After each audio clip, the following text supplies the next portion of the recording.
নগর ব্যস্ত মানুষ অস্থির এই সময়, বদ্ধ ঘরে রুদ্ধশ্বাস জীবন গল্পময়। বারান্দায় রোদ্দুর, গল্পগুলো অল্প অল্প চেনা কিংবা জানা, একটু আলো একটু আধার, সুখ দুঃখে ঘেরা।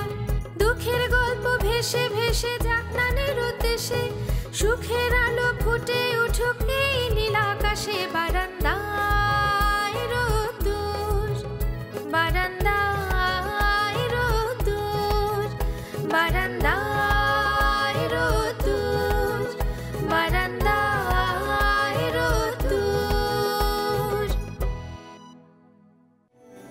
তাহলে ভাইয়া অনশন কনফার্ম। ছোট ভাই স্যার, শাসন তো মাইনেও নিতে পারে, তাই না? বাবা মানবে না, সেটা উনি জানিয়ে দিয়েছেন।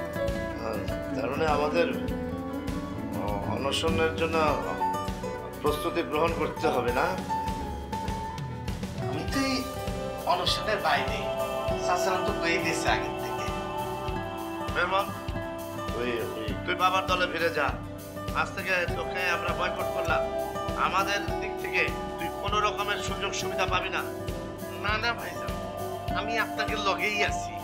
মেজো ভাই আরো বলেছেন আমরা যেন সারাদিন যা যা খাবার তা খেয়ে নিই। হ্যাঁ, কিন্তু তার আগে আমাদের একটা লিস্ট করতে হবে। কিসের লিস্ট? মানে অনশন চলাকালীন সময়ে আমরা কি কি খেতে পারবো আর কি কি খেতে পারবো না। কিন্তু আমার মনে হয় আমরা কিছুই খেতে পারবো না। না, খাওয়া যাবে না, কিন্তু পান করা যাবে। আমার একটু বুঝাই করবেন ভাইজান, ওই খাওয়া আর পান করা যাই করেন না কেন, তা তো আমারই রেডি করা লাগবে না। প্রেমল ভাইয়া, পান করা মানে হলো যেসব খাবার চিবিয়ে খেতে হয় না, ধরো চা, কফি, জুস, পানি, দুধ ইত্যাদি। আপনারা কোনো চিন্তা করবেন না, আমি পান করার সব কিছু তৈরি করে রাখবানে। কিন্তু আমার মনে হয় মেজো ভাই এসবের কিছু পানও করতে দিবে না। তা অবশ্য ঠিক। পান করলেই আন্দোলন দুর্বল হয়ে যাবে। কিন্তু বড় ভাইয়া, কিছুই যদি পান না করি তাহলে তো আমরাই দুর্বল হয়ে যাব। তোর কথাও ঠিক। কিন্তু আমার মনে হয় কি যে মেজো ভাইয়া ফিরে আসার পরেই চূড়ান্ত ডিসিশনটা নেওয়াটা ঠিক হবে। রাইট। এখন আমাদের একমাত্র কাজ হবে সারাদিন ধরে শুধু খাওয়া আর খাওয়া। এই কথাটাই আমি বলতে চাইছিলাম। রাইট। যাও, খাবারের ঘরে যাও। আগে গিয়ে দাও কি কি খাবার আছে, কি পরিমাণ আছে, আর কি কি খাবার লাগবে দেখো। তাড়াতাড়ি তাড়াতাড়ি, আর পালে কিছু নিয়ে আসো, এখনই নিয়ে আসো।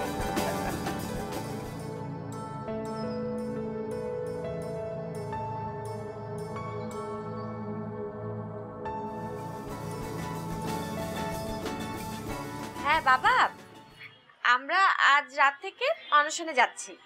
কিসের অনশন? কি পাগলামি শুরু করেছিস তোরা? এটা আমার সিদ্ধান্ত না বাবা, তোমাদের জামাইয়ের সিদ্ধান্ত। মিরাজের সিদ্ধান্ত? এই ফোনটা দেন তো আমাকে, দেন দেন দেন।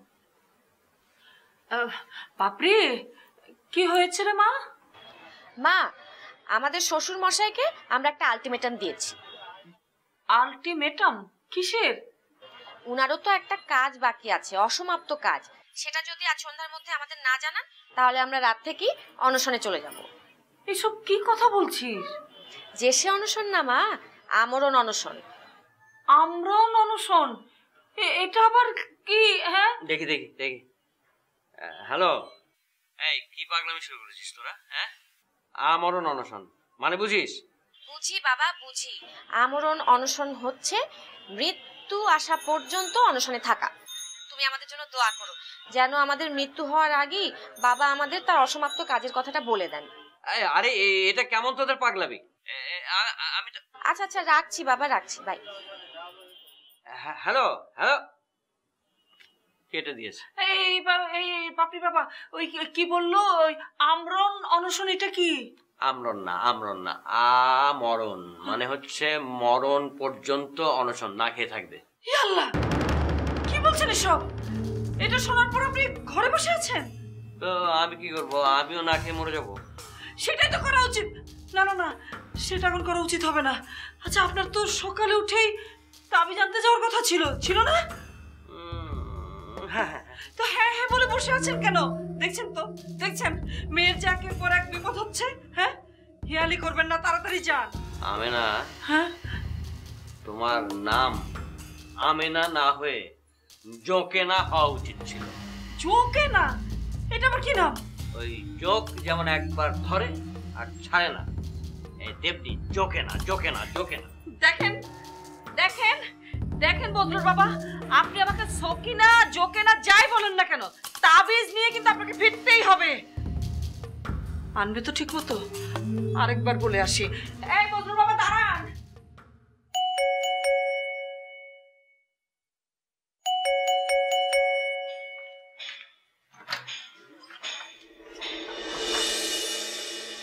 কাকে চাই? এখানে কি জুই নামে কেউ থাকে? জি, আমি জুই। তুমি তো দেখছি ভারী বেয়াদব। তোমার শিক্ষক তোমার সামনে দাঁড়িয়ে আছে, অথচ সালাম কালামের কোনো নামই নেই। ও সরি স্যার, আসলে আমি আপনাকে আগে কখনো দেখিনি তো তাই। আসসালামু আলাইকুম স্যার। ওয়ালাইকুম আসসালাম। আমি কি এখানে দাঁড়িয়ে দাঁড়িয়ে তোমাকে শিক্ষাদান করব? না না স্যার, ভেতরে আসুন।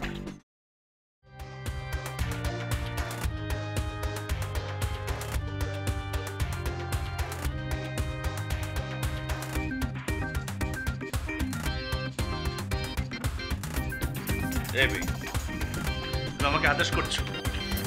তোমার থেকে অনেক বড় সাহস। হ্যাঁ, এখন থেকে আমি যাই বলবো তুমি তাই করবে, ঠিক আছে? বলো আমি কোথায় বসবো? স্যার এখানে বসুন।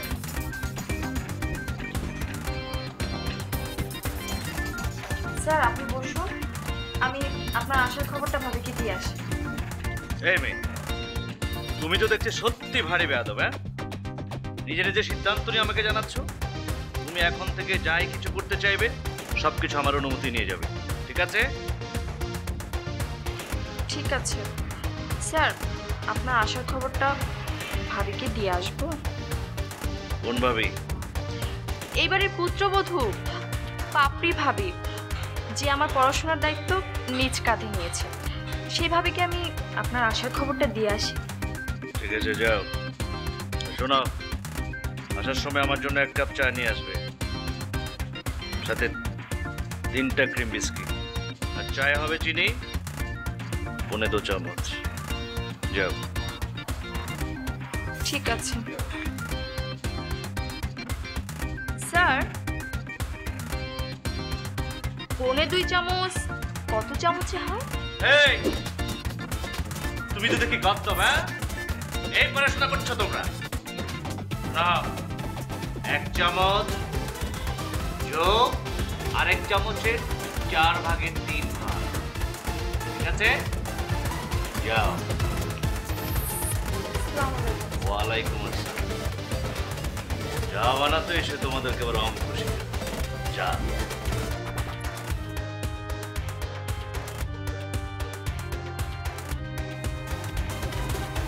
খাওয়া দাওয়াটা ঠিকঠাক ভাবে পাওয়া যাবে মনে হচ্ছে। আসবাবপত্রের যে অবস্থা, খাওয়ার অবস্থা ভালো হবে ওই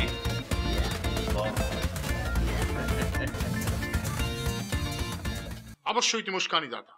তোমার ইন্ধন পেয়ে আমার সন্তানেরা আমাকে শর্ত দেওয়ার সাহস পেয়েছে। তাতে আমার লাভ? সে তো গত রাতেই তুমি বলেছ। কি বলেছি? বলনি কাল একজনের জীবনে ভয়ঙ্কর দিন নেমে আসবে, তার চেহারাটা হবে পোড়া বেগুনের মতো। না না না, পোড়া বেগুনের মতো না, 1 টাইম ইউজ পেপার গ্লাসের মতন তুবড়ানো, দুমড়ানো, মুচড়ানো। বলনি? বলেছি তো। আরো বলনি? আরো বলনি? বলনি যে পিশাচ হতে যে এত মজা লাগে, আহা আহা, আগে জানতাম না। এতেই কি প্রমাণ হয় যে আমি ইন্ধন দিয়েছি? অবশ্যই প্রমাণ হয়, কারণ কারণ কারণ তুমি সব জানতে। হ্যাঁ জানতাম তো, ছেলে মেয়েরা আমাকে জানিয়েছে তাই আমি জানতাম। এবং সেটা তুমি সমর্থন করেছো, করনি? হ্যাঁ করেছি, কারণ আমার মনে হয়েছে ওরা ঠিক কাজটি করতে যাচ্ছে। আজকে 5টা দিন ধরে আমাদের মাথা নষ্ট হয়ে গেছে, এবার তুমিও একটু বোঝো। তোমরা কি ভেবেছো? তোমরা কি ভেবেছো তোমাদের ফালতু কথায় আমি নাচবো? কখনো না। সবাই যখন অনশন শুরু করবে তখন বুঝবে। এই শোনো, অনশন করা এত সোজা না। এটা তো আর জহিরের দোকানে চা না, ইচ্ছে করলে খেলাম, ইচ্ছে করলে খেলাম না। অনশন করতে বুকে সাহস লাগে, বুকের মধ্যে আগুন লাগে। তোমাদের অনশন করার সেই আগুন আছে, সেই তেজ আছে? তা নেই, কিন্তু তুমি আমাদের অনশন নিয়ে এত টেনশন করছো কেন? না, আমি মোটেও টেনশন করছি না। তাহলে আজ সারাদিন যা পারো খেয়ে নাও, রাত থেকে রান্না বান্না সব বন্ধ। তোমরা অনশন করবে সেটা তোমাদের ব্যাপার, আমি তো আর অনশন করছি না। অনশন করো আর না করো, রান্না হবে না, তাই খাবারও পাবে না। এটা কিন্তু ভারী অন্যায় নূরবানু। আমার খাবার তোমরা বন্ধ করতে পারো না। আমরা যেহেতু অনশন করব, তাই আমরা রান্না বান্না কিচ্ছু করতে পারবো না। তোমার যদি খেতে হয় তাহলে নিজে রান্না করে খাবে। জুঁই কোথায়, পেরমল কোথায়? ওরা অনশন করবে। তোমরা কিন্তু রীতিমতো ষড়যন্ত্র শুরু করে দিয়েছো। তাহলে আমাদের শর্তে রাজি হয়ে যাও। আমি কোশ্চিন কালো না। ঠিক আছে, তাহলে পেটে পাথর বেঁধে বসে থাক। ঠিক।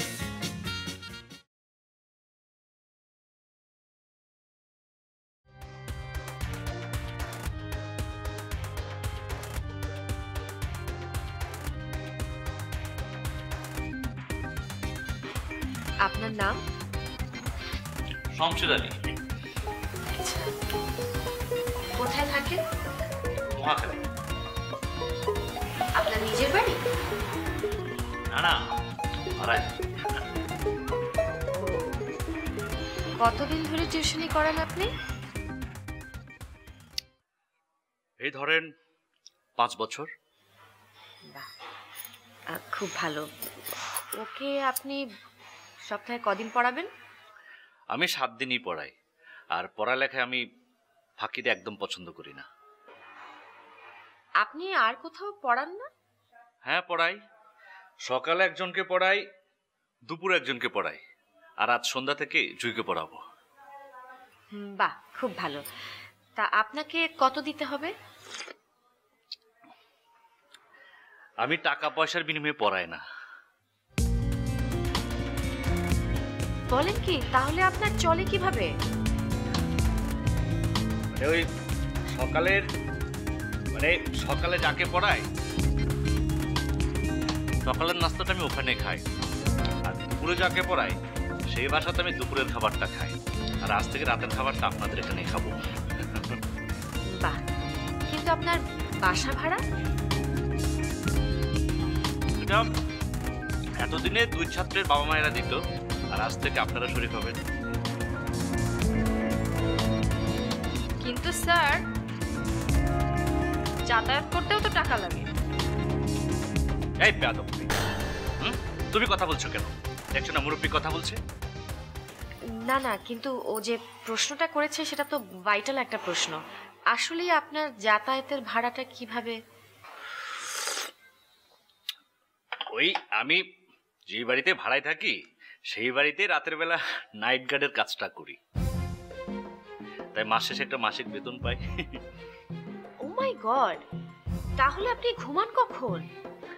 এই সকাল থেকে দুপুরের আগে 1 ঘন্টা, আবার দুপুর থেকে সন্ধ্যার আগে 2 ঘন্টা, আর রাতে ডিউটিতে যাওয়ার আগে আরো 1 ঘন্টা। অসাধারণ। তাহলে কি আপনি আজ সন্ধ্যা থেকেই পড়াবেন? অবশ্যই।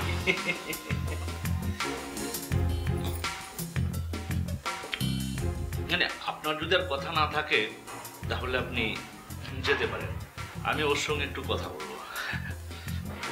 আচ্ছা ঠিক আছে।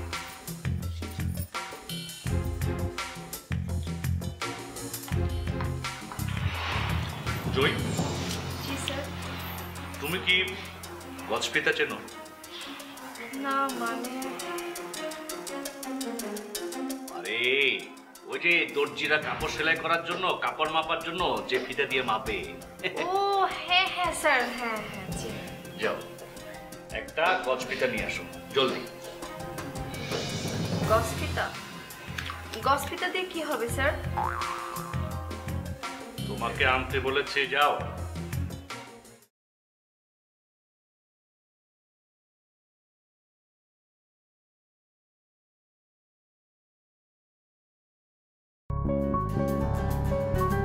আরে দূর, ভালো লাগে না কিছু। কি হয়েছে বলবে তো? পাপড়িরা নাকি আজ রাত থেকে অনশন শুরু করবে। হেসো না, আমি সিরিয়াসলি বলছি। ও সরি। তো কেন অনশন করছে আর কার বিরুদ্ধে অনশন করছে? ওই যে তালুই সাহেব তাদেরকে বলেছিল না যে তাদের নাকি কি অসমাপ্ত কাজ আছে।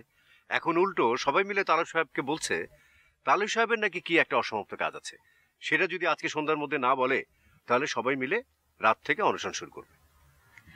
আর এই বুদ্ধিটা নিশ্চয়ই পাপড়ির। এবার বুদ্ধিটা দিয়েছে মিরাজ। বলো কি?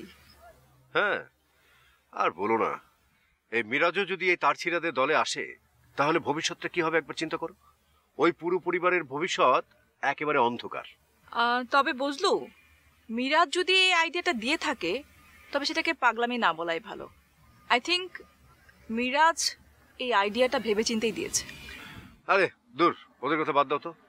এখন বলো, সাগরের কি করলে? সাগরের কি করলাম মানে? মানে সাগর কার সাথে প্রেম করছে সেটা জানতে বললাম না? হ্যাঁ, সেটা তুমি কখন বলেছো? কেন, সকালেই তো বললাম। তারপর আমি কোথায় গিয়েছি? অফিসে গিয়েছিলে। অফিস থেকে বের হয়ে আমি এখন তোমার সঙ্গে। আচ্ছা বুঝলু, আমি কি জাদু জানি যে হাওয়া থেকে খুঁজে বের করব সাগর কার সঙ্গে প্রেম করছে এবং সেটা তোমাকে জানাবো? আরে বাবা, আমি মনে করলাম তুমি হয়তো ফোন করে খবরটা নিয়েছো। তুমি কি বোকা বুঝলু? আমি এখন সাগরকে ফোন করে জিজ্ঞেস করব সাগর তুমি কার সঙ্গে প্রেম করছো?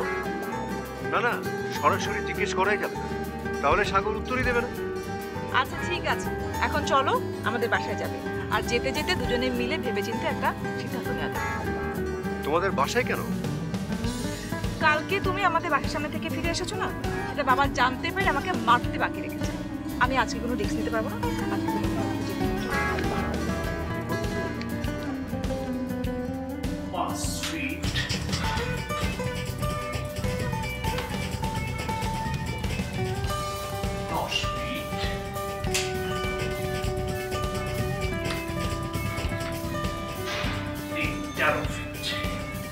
স্যার, একটা কথা জিজ্ঞাসা করবো? না মানে আপনি রুমের মাপ নিচ্ছেন কেন? একটু পরেই জানতে পারবা। বলছি তাই। 5 ফিট।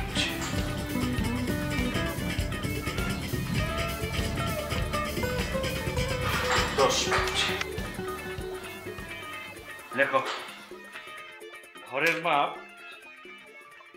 13 ফিট বাই 18 ফিট, উচ্চতা 10 ফিট। স্যার, এসব দিয়ে কি হবে? এই বেয়াদব, তোমাকে যা লিখতে বলেছি সেটা লেখো, আরেকটি কথা বলবে না। জি স্যার।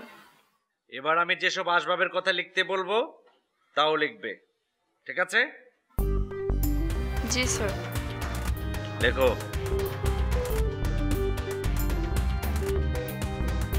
সোফা এক সেট, টেলিভিশন একটি, সঙ্গে একটি কাষ্ঠ নির্মিত ট্রলি। দেখো দেখো, টি টেবিল একটি, কাষ্ঠ নির্মিত, উপরে গ্লাস।